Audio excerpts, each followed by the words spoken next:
Welcome to CTN, CIO Talk Network, with your host, Sanjog Aul. All comments, views, and opinions expressed on this show are strictly those of the host, guests, and callers. Now, here's Sanjog Aul. Hello and welcome to CTN. To learn more about the show, please visit ciotalknetwork.com. And today's topic is funding IT when digital is the default. What do I mean by that? Well, we are trying to use digitalization for optimizing the operating costs. And also at the same time, we want a very explicit positive ROI from such investments that we're making in technology. So the question is whether we are supposed to invest in IT versus scale back.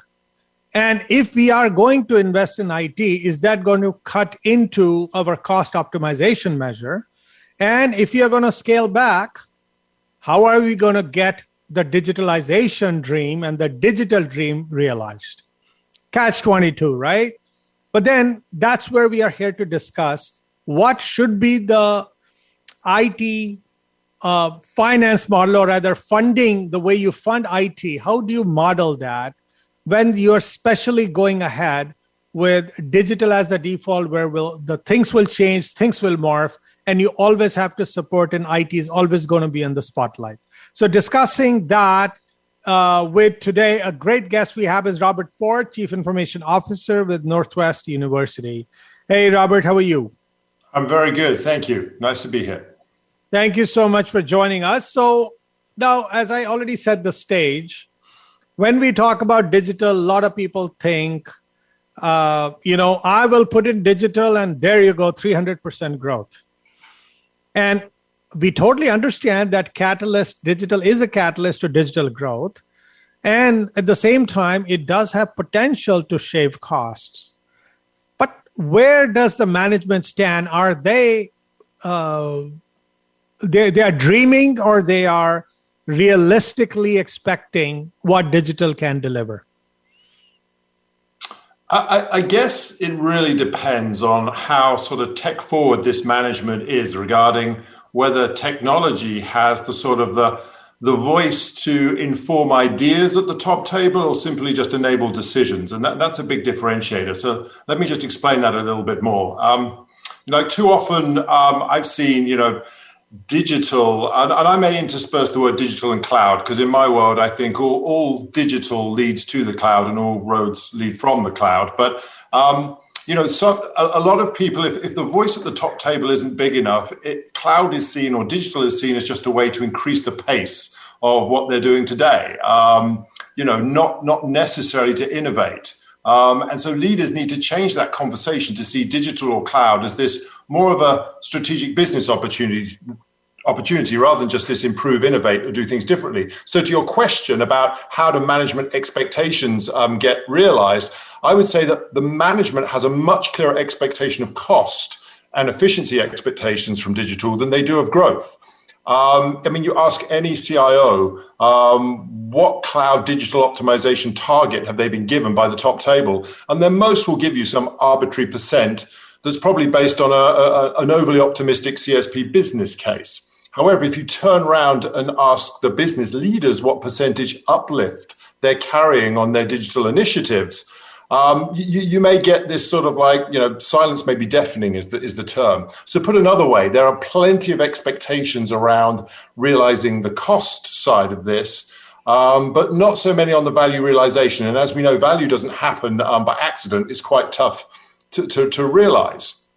So I would say, to answer your question specifically, how realistic are expectations?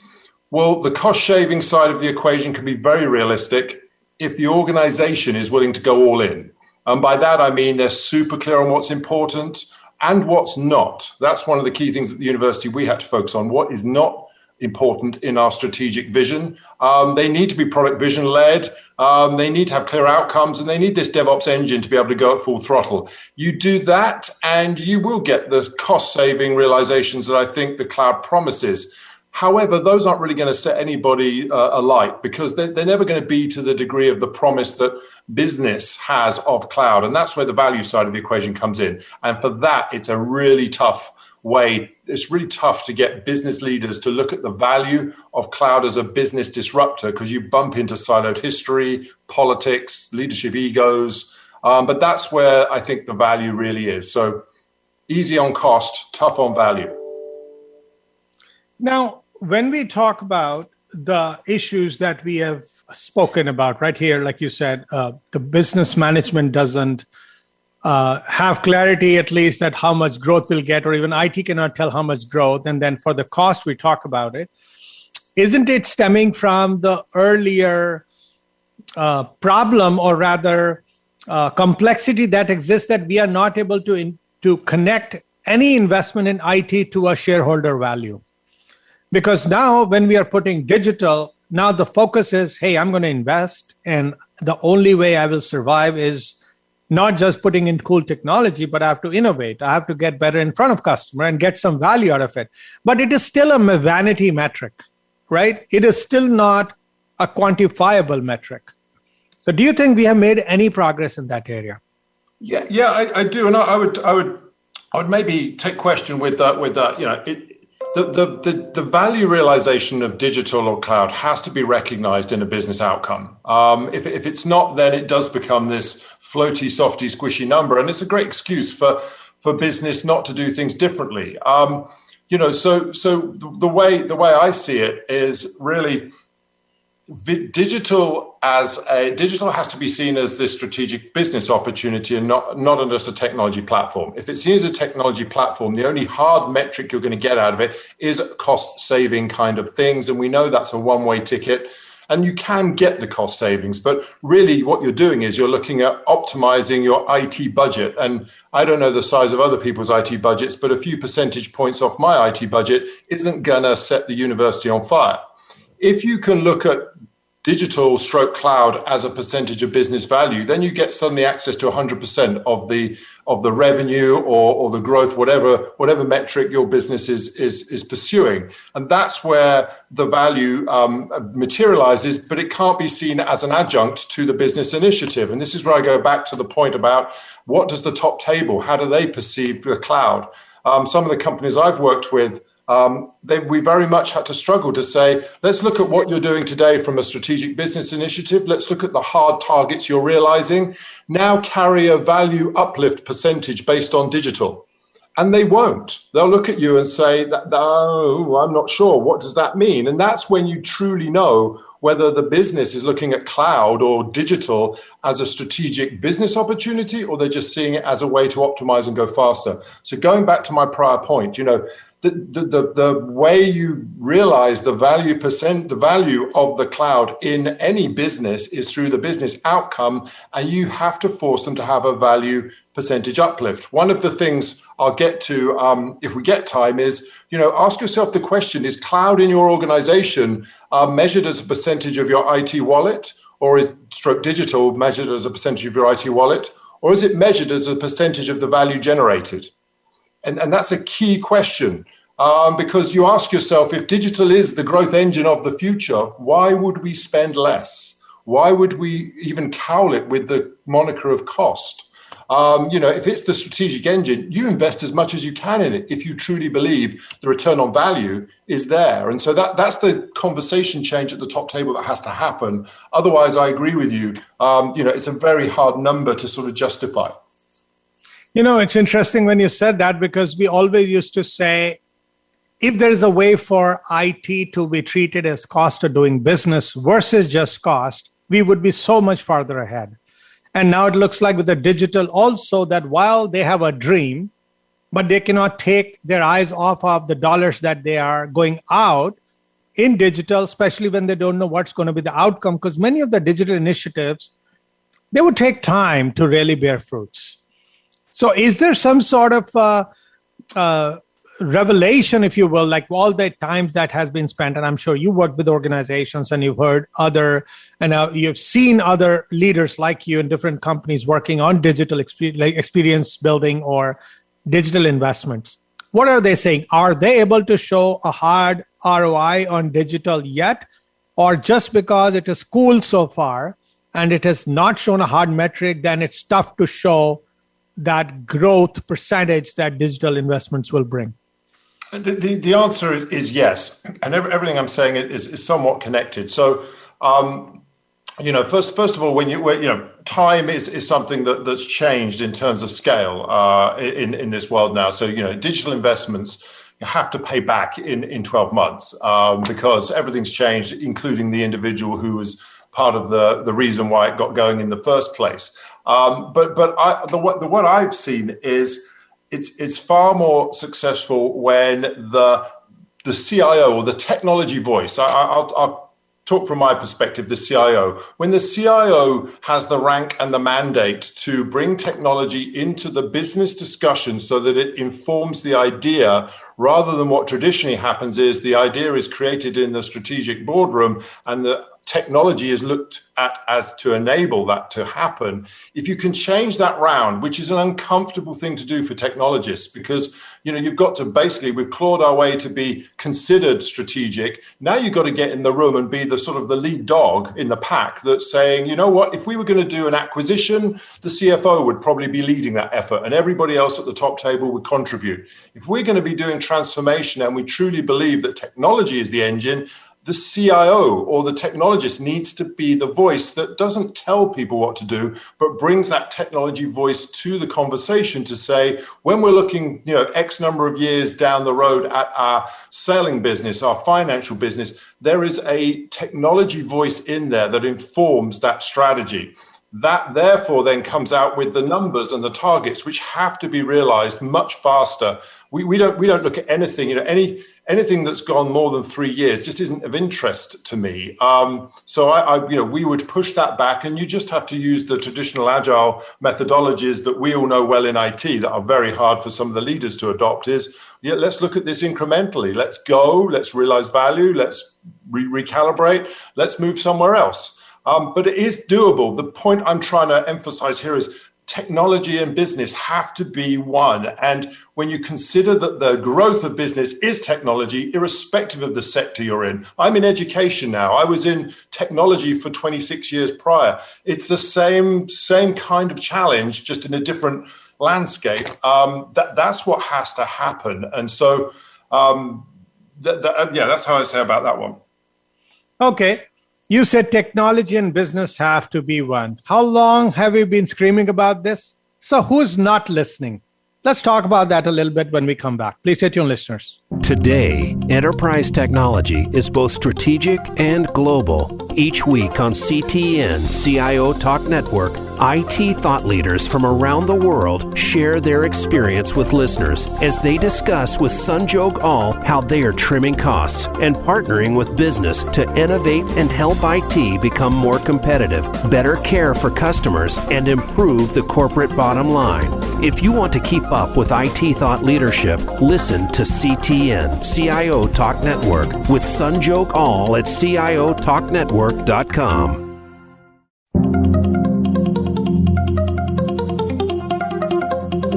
You are listening to CTN CIO Talk Network with Sanjog Aul. To learn more about our program, please visit CIOTalkNetwork.com. Now, back to the show.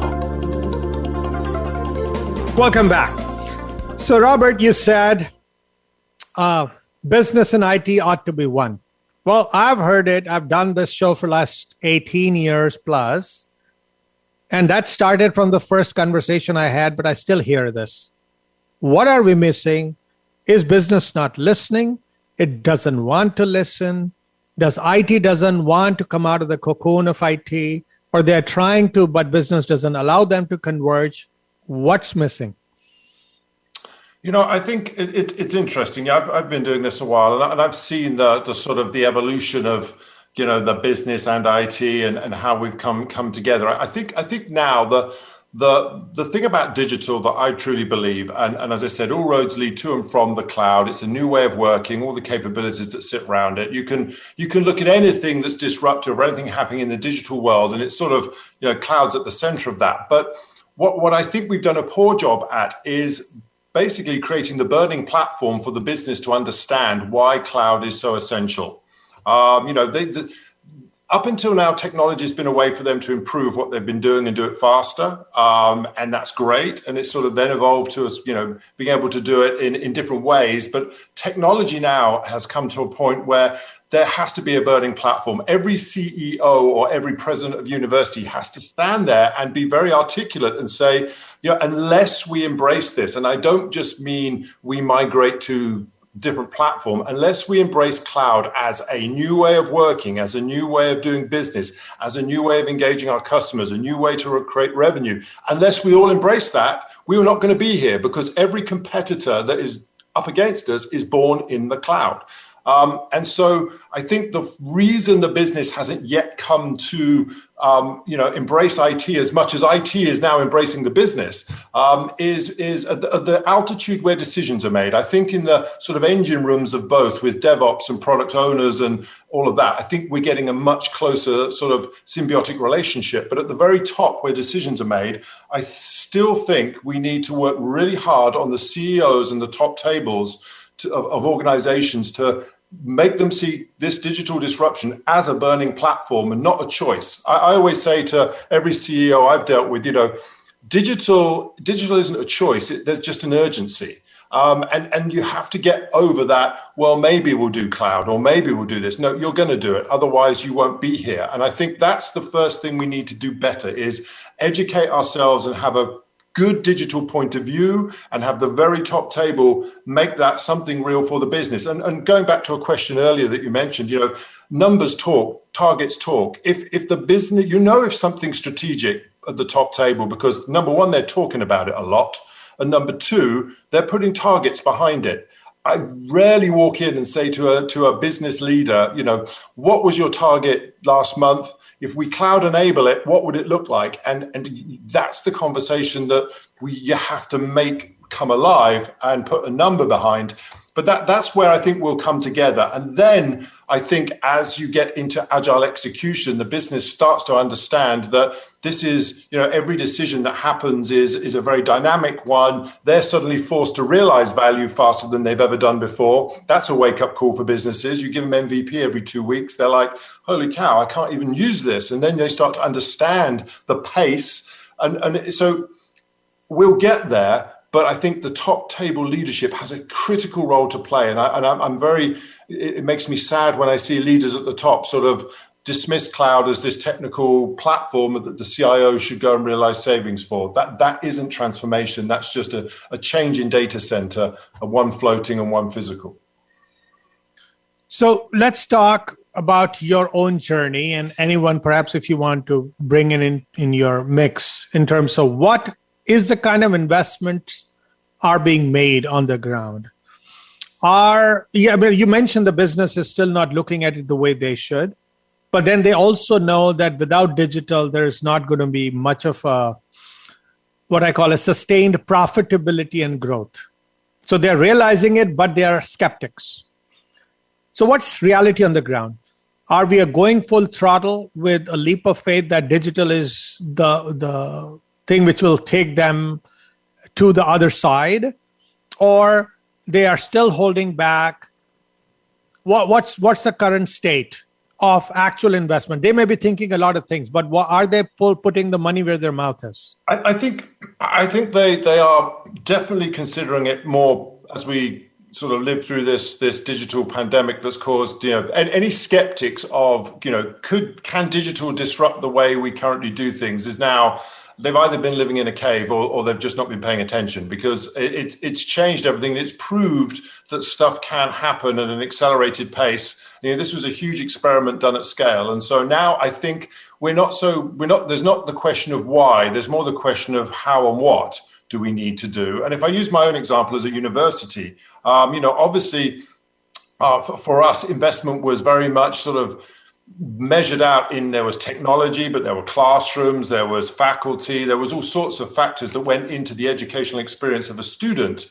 Then comes COVID, and then comes remote, high flex kind of ability to teach remotely. But most of the solutions you see out there that have been used were sort of rammed in at warp speed to be able to have business continuity. So we've sort of put technology in place to make it viable to do what we used to do by not physically being there. But now the question is, okay, as we come out of this, what do we do with that? Do we take the next leap and say, okay, we've sort of understood now that, any reason for a student to be in the classroom may still be there, but a lot of them have been addressed with collaboration hubs. If the arguments of we used to have to be social in the classroom, well, they're getting that social itch scratched somewhere else. And so we are now a cusp with leaders to say, do you go big? And for that, you need to sell them on the promise of what's happening. So, I can make a student infrastructure teaching teach what they teach today through digital. I can do that with a bit of infrastructure. If I want to change the student learning experience so they have virtual reality, so we use AI to prompt what research other students are using. If you want the world to collaborate on one document, if you want the student to have a personal bot, those are the kind of technology leaps that are going to demand investment. And that's where the conversation, I won't say the investments sort of flown out the trees, but the conversation door is open dramatically because there's a saying that generals prepare for the last war from Winston Churchill, and that's so true of the people at the top of many orgs. They're just not used to change at this pace and at this dramatic sort of leap. And so I think, as a prior point I mentioned, it's our job as technology leaders to help them see the potential, explain to them the roadmap to get there. But I think they're much more open to it now because they've seen that, for us, a new revenue stream is being able to do on-live training. Our classroom is now no longer has got physical walls. It's a group of people collaborating around the world. Do we charge them less than being on a university? Yes. Do we attract more people? Absolutely. Do we still offer what we did before? Of course we do. Those are the kind of things that have unlocked for us. But I won't make it sound like it's all sort of like, motherhood and apple pie. This is hard because the leaders at the top just aren't used to investing in technology as a way to increase business value, and B, looking at technology as the engine that's going to change everything they do. I mean, it's very hard to convince a faculty, PhD, doctor that they need to teach students differently. And you can parallel that in your own vertical. But those are the challenges more than, the infrastructure isn't the challenge. The technology isn't the challenge. It's now the will and the leaders prioritizing it properly. If you were to think about, say, sending them a budget for approval, yes. Do they care about the gross number, or do they care about which line items that you're putting in? And if there was a way for you to get their trust to say, look at the gross number, let me deal with the line item, and then you still meet your agenda that if the right amount and the right type of investment is made, it will lead to the best results. What's happening on the ground? Are you allowed that freedom that, hey, there's a pile of money and work with, and would you like that freedom? And would you be able to do something with that freedom? To be honest, I wouldn't. And it goes back to, I remember when I first joined the university and I was being introduced to our CFO at the university, and the lady sort of explained, was very helpful to me. And at the end of the story, just as I'm about to leave the room, she sort of looks at me and points her finger at me and goes, but don't exceed your IT budget. That was sort of her last word. I stopped in my tracks and sort of, I was 26 years at Microsoft. And so I've done some stuff. And so I turned back to her and I looked at her and I said, just show me the operating income we have as a university. And so she showed me the big number, and I looked at her, and as I walked out the room, I sort of put my finger and said, I'm looking to spend that. I said, if I need to spend every dollar of that to make this university 20 times more profitable, why wouldn't we? And it was a very overplayed statement, but that's the way I look at it. Is I wouldn't want to be given a pot of money and say, go optimize this or go and get the most value for this. No, if technology isn't going to take you where you want to go, then you should be very prudent with investment. But I'm struggling to think of any business that isn't going to have to depend on the potential of technology. And so therefore, from my perspective, I would go to the business and say, let's do some more vision, sort of like, let's get North Stars that are actually innovative as opposed to just natural evolution.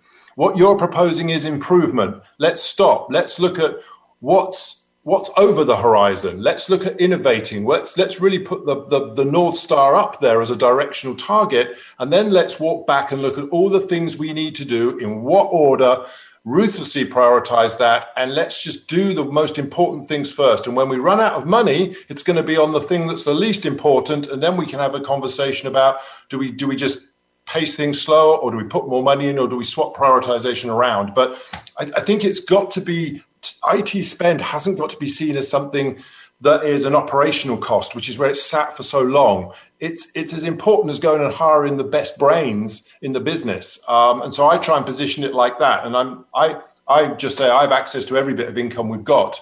And if you tell me not, then you're obviously not looking at this in the right way. Let's take a quick break, listeners. We'll be right back. And when we come back, Robert, what you just said about innovation and what's coming our way, we have to start preparing for it. I feel business wants to do that, but they also get cold feet because, number one, they feel it's uncertain. There's already enough uncertainty they're dealing in business climate. And then you are suggesting something which could be promising the moon, but they don't know if it's going to deliver. And then the survival instinct kicks in for anyone who thinks, is this idea, if I agree to Robert, will that get me promoted, get me pay raise, or it's going to get me fired? What should that IT funding model be, and how should it be presented to the management so that their survival instinct doesn't kick in, at least where they feel it's going to get them fired, and it reduces the amount of uncertainty that they might perceive otherwise in such a budget, so they are more likely to pay close attention to it and approve it. Let's talk more when we come back. Please stay tuned. Today, enterprise technology is both strategic and global. Each week on CTN CIO Talk Network, IT thought leaders from around the world share their experience with listeners as they discuss with Sanjog Aul how they are trimming costs and partnering with business to innovate and help IT become more competitive, better care for customers, and improve the corporate bottom line. If you want to keep up with IT thought leadership, listen to CTN CIO Talk Network with Sanjog Aul at CIOTalkNetwork.com.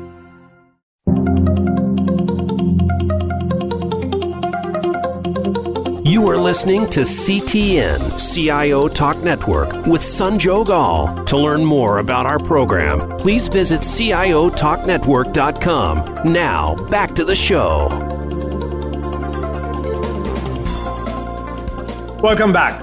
So, Robert, you have a funding model, a budget, or a proposition where IT can create value. On the other hand, the business says, not sure if I have enough certainty in the way what is being presented, and then they don't want to get fired for it. You got to do something so that they make an emotional decision, but feeling warm and fuzzy about it. What would you do? Well, let me refer back to probably something that people will relate to more. My time at Microsoft when I was there. Let me talk about how we did that at a bigger level, and I'll skip some of the details, but you'll get the point. Is okay. So there's X number of dollars available to spend on anything in any business, and at the end of the day, when it gets to a certain altitude, it's a zero-sum game, and it gets allocated out. And we towards when we were driving transformation at Microsoft, we sort of ignored that, which sounds irony. But what we did was we very much said, okay, the CIO or the technology leader, CDO, has to have a top table seat to be able to influence the business decision makers who run the big divisions of the organization. So we elevated our technology voice to have the rank and mandate to drive transformation. That was our goal, drive transformation of Microsoft. And so that was the remit we had. And the way we did it was we looked at all the core things that we needed to digitally transform to make Microsoft be Microsoft. And so in the university, do exactly the same thing. What are the core processes that basically that make your business run? And you'll all be able to do that. But to be honest, sometimes even cataloging those is a challenge. And then you look at those processes and you say, okay, we need a North Star for each one of those, because our vision of transformation isn't going to be one thing. It's going to be a collection of a sort of a collective product vision. So we forced our business leaders to create these North Stars. Now, IT technology was the facilitator of that, because as I said in the earlier questions, IT needs to have a louder voice. We forced the business with IT at the table and technology loud and center to create the vision of what a transformed commerce process was, or whatever process we're talking about. Once we had that, and we didn't talk dollars at all at this time, because that makes you make false decisions. We're talking strategically about where your business is going. We then looked at the scenarios that were going to be lit up to make that real, and we prioritized them. A business conversation with IT facilitating and making technology in the room. The end of the day, you take all of those and you start to put them in a strategic backlog of what you want to do. And that's when you overlay the funding. We made funding a centralized thing. Now, people will squirm when I say that, but funding from IT used to be allocated out all over the shop. You can't make objective priority decisions on what is important if budget holders have that kind of control. So we virtually centralized that, and we just went down the list then. I'm making this simplistic. There's a lot of lifting and politics and ego bruising to go through to get here. We went down the list and we said we can afford, and then we drew the line and said, these are the strategic things we can't do. Those are the ones you need to be talking about, because then we go back to, say, Satya or to the board and say, you know what? Every one of these has a great return on value. Every one of these has got great, do we want to spend more and get that value? Or do you want us to stay within the sort of envelope of money you want to spend on technology and just do these important ones?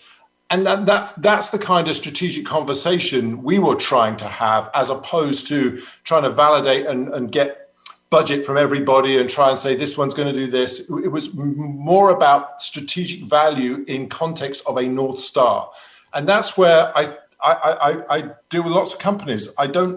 Sometimes they don't have that clarity.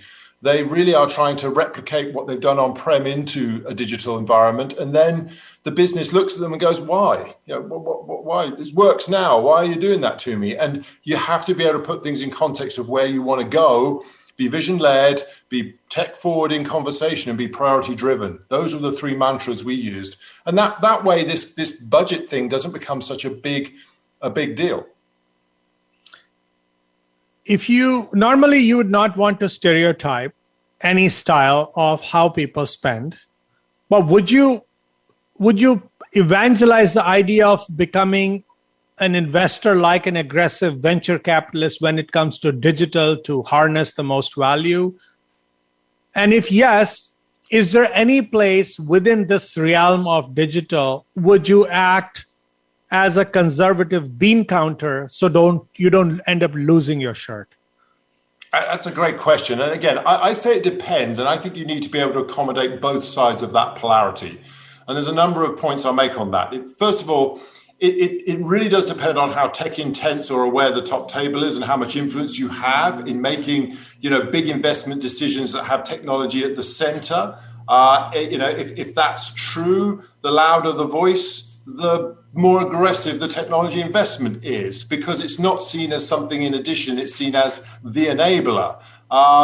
Second point would be it depends where you report to, actually, in a very practical sense. If the CIO reports to the CFO, the prime focus is cost. If they report to the COO, it's sort of short-term revenue gain. And if they report to the CEO, then there's a sort of much better chance that the technology investment can be seen as a more strategic part of the plan to get to wherever it is you want to get. The approach that worked well for me in experience is that I always positioned our digital investment as a percentage of the forecasted value created, not as IT spend.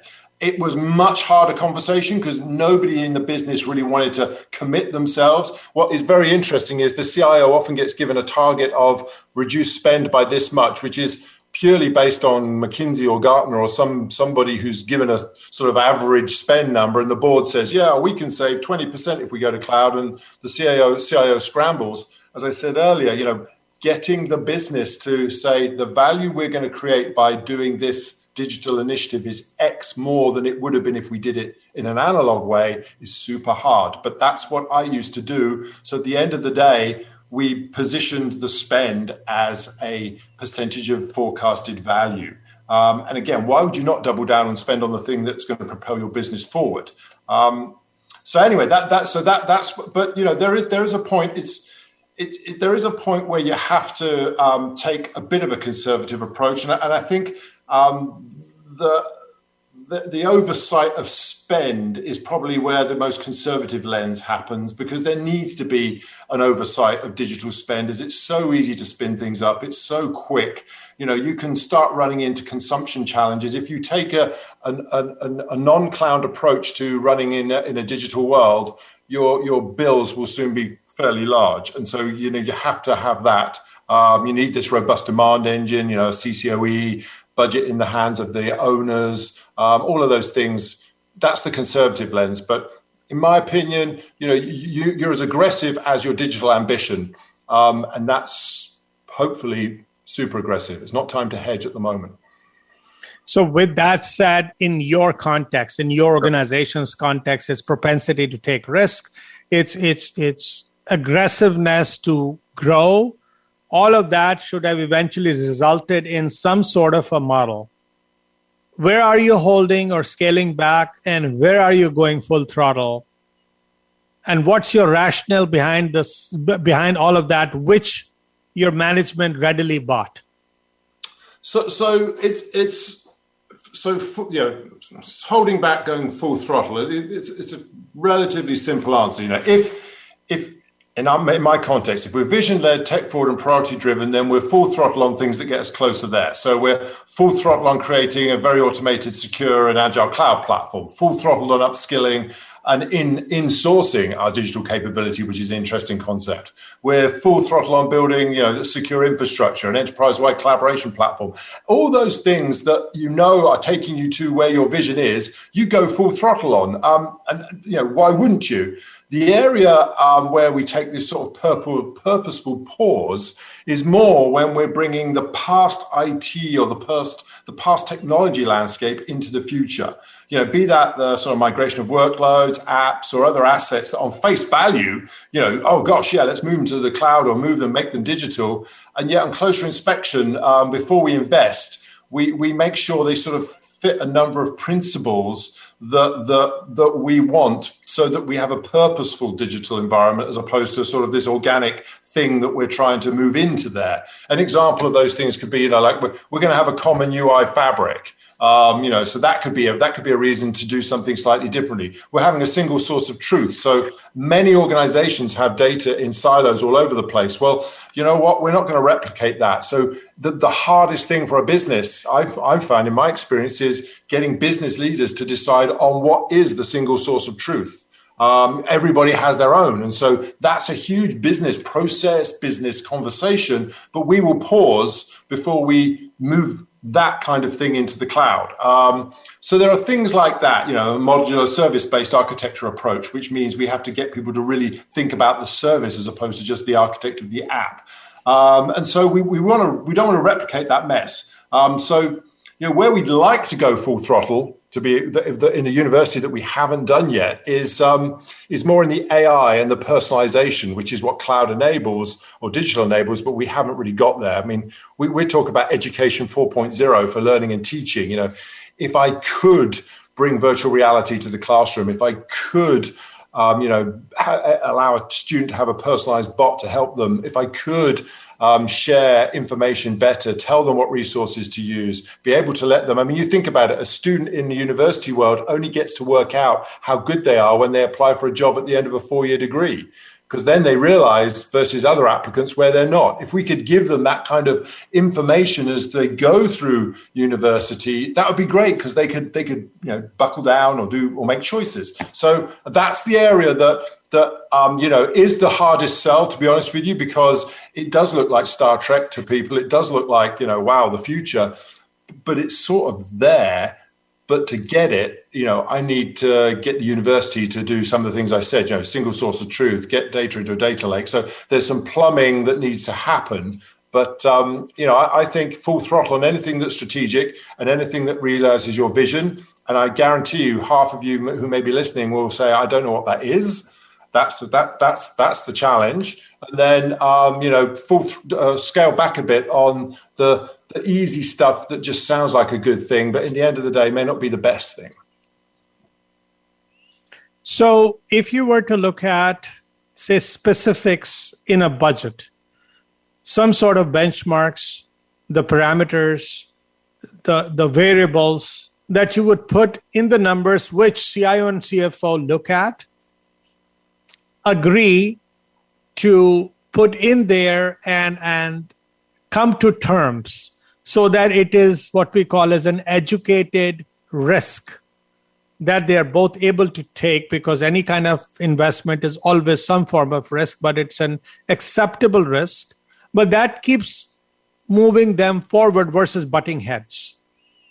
What kind of, and then you have to, on top of those numbers that you put some of those justifications. So especially in today's day and age, and especially in terms of digital, if you were to take those specific elements of that presentation of a funding model or a funding plan, what would those look like? We can go a little geek there in the sense, talk about specifics so that our listeners can learn what you may have used and what's that nuanced learning you got, what works and what doesn't work. Let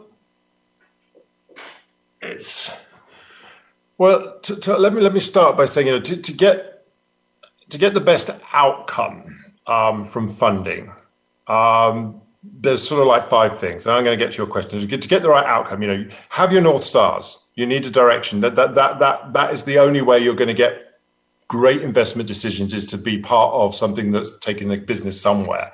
You need to be able to objectively prioritize. If you you can't transform your business in a confederation of fiefdoms. You have to be able to objectively prioritize, and that means the budget side of things has to allow that.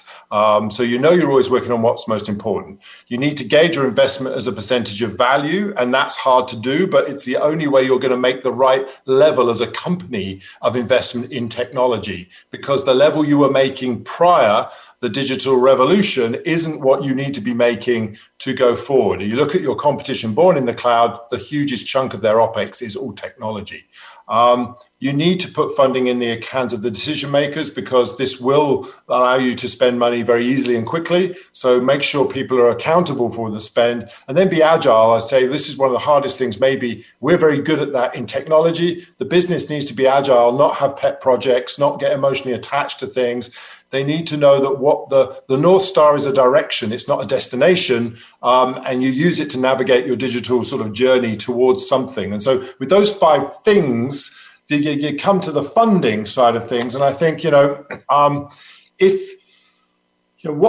parameters and benchmarks, I would say if you're going to make the right priority investment call, then I've said the funding needs to be centralized, and the CIO needs to have the rank and mandate to drive that prioritization with their peers. And that would be one of the things I'd say, is that if the IT voice of technology, or the loudest voice of technology in your organization, doesn't have the sponsorship of the CFO and the CEO to drive conversations that lean into other parts of the business, because you're doing this for the good of your company and you're going to transform as one, then you're not going to see value, and you're not going to realize the savings you want.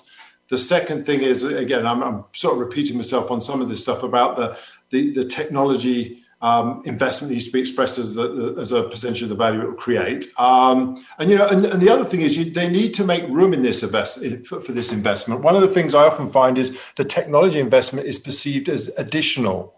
And what we need to do is have an awkward conversation about what are we going to stop doing? And that's one that I don't see happen too often. But when have you been called to a strategic conversation to talk about the things we're going to stop doing at the very top table?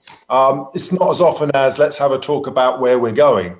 But really, this should be a question about there has to be analog stuff that just isn't part of the strategic vision or direction that you should stop doing. And we tend to not stop doing that. And we tend to let that linger on. And then the challenge is always, how can we find room or time or budget for this other thing?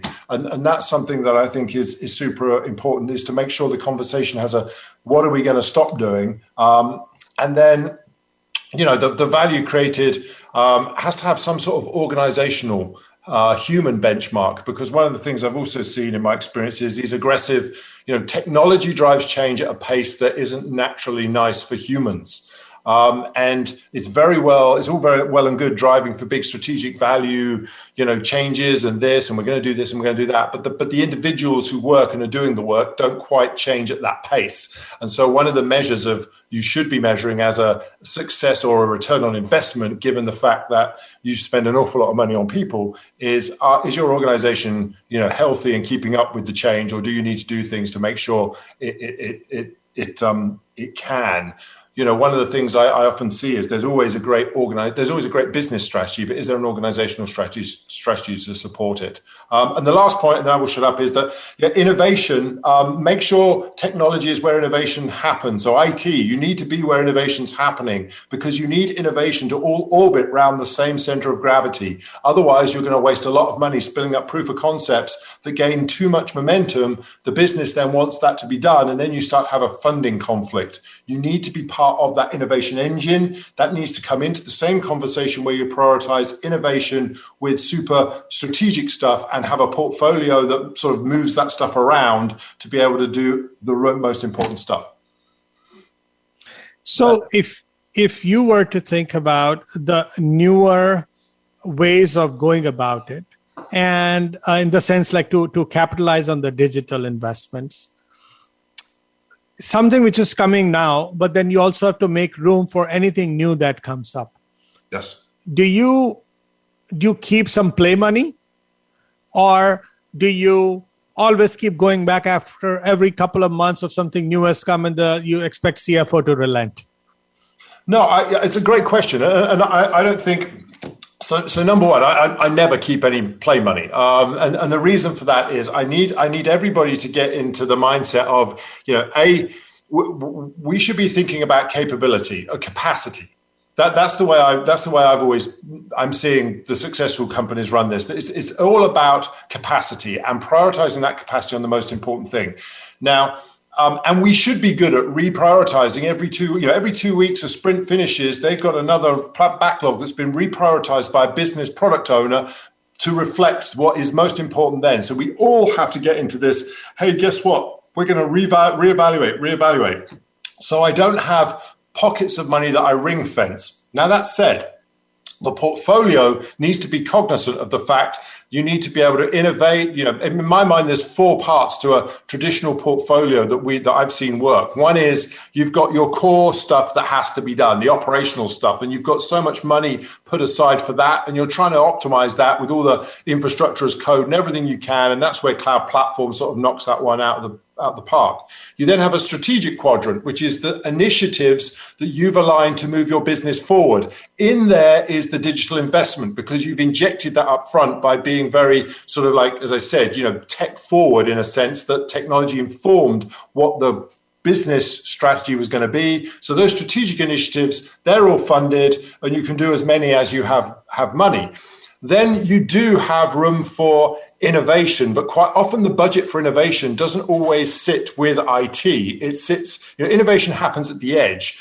And rather than have to come to IT and get some money for this or that, we sort of encourage it, but we will partner with you to make sure it's sort of like coordinated. It's sort of like organized chaos as opposed to just chaos. And then once that proof, because we want the business to experiment. One of the biggest values of doing this digital experiment is the business can try stuff and it doesn't cost them an arm and a leg.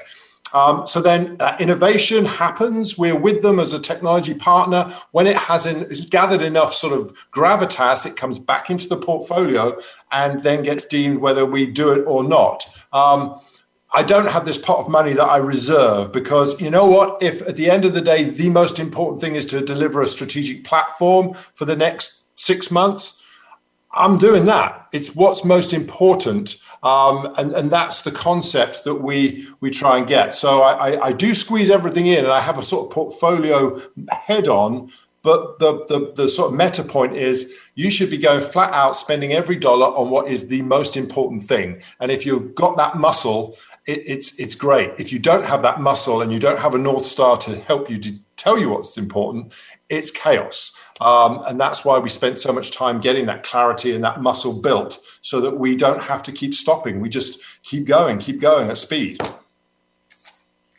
If you had to give your advice to the people out there, CIOs first, or maybe like the people who are in technology who are looking to have the IT funding model designed, and maybe an appeal to the business leaders to say, folks, help us help you.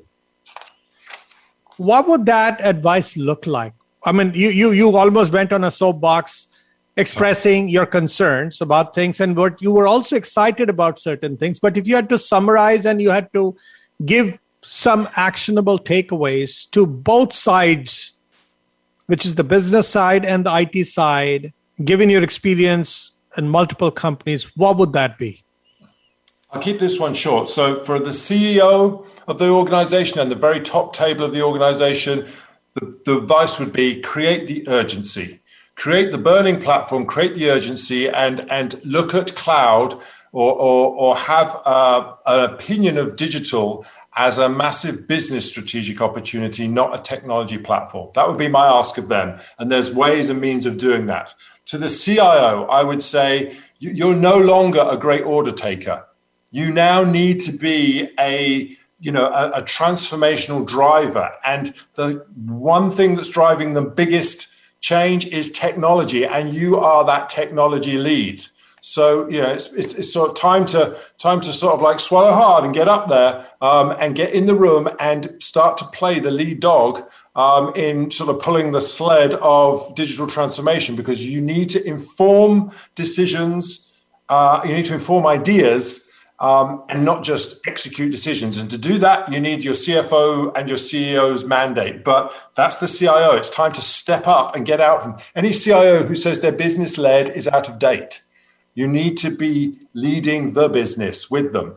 And for IT people, technologists, I'd say it's time for you all to have a point of view on technology and a point of view on how it can enable, because there's no room now for people who are just there to do executing things. You are the sort of change agents who are now helping your peers in the business understand the potential of this stuff. And every one of you needs to have a point of view, ideally a similar one, because that does help, but a point of view on how technology is going to enable their business, because the distance between IT and business is now gone. You are one, and you are very close, even if you're in the engineering world. So you need to sort of step up a bit. That's the advice I would give.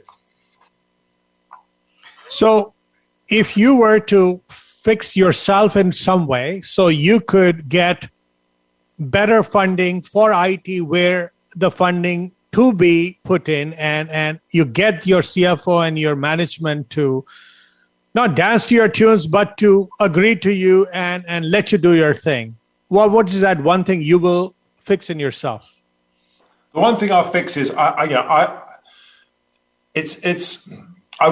had a magic, let me answer it better than that. If I had a magic wand, the thing I would do is I would get better at getting access to the leaders of organizations to help them understand the potential of, not just the urgency, the necessity and the potential of them taking digital as a core strategy as opposed to just an enabling technology. And that I improve myself by being more articulate at doing that, being more forceful at doing that, and helping them get there faster. It's a hard job for a CIO or a technologist to sort of go into the business and say, you're not exactly saying your child's ugly, but you're saying, you know what, the way you've been doing this in the past isn't going to be the way we're going to grow in the future. And you're up against big egos, big, very successful people who've done things right forever and are making shed loads of money. But you got to do that. Otherwise, they won't be in 5 years from now. And so if I can improve myself, that would be the area I would get better at. And I would encourage any technology leader out there, that's the value you're going to bring, because you've got to steer the ship in the right direction, as much as make the engine run faster.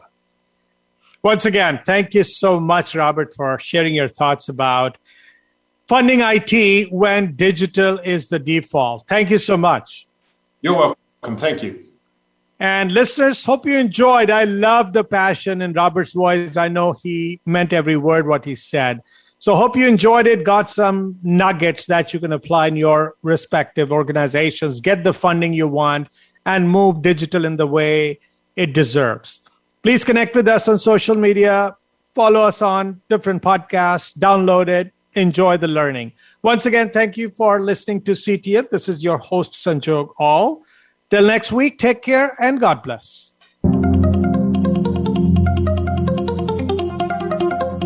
Thank you for tuning in to CTN, CIO Talk Network, with your host, Sanjog Aul. To learn more about our program or for show archives, comments, or questions, please visit CIOTalkNetwork.com. Thank you again for listening.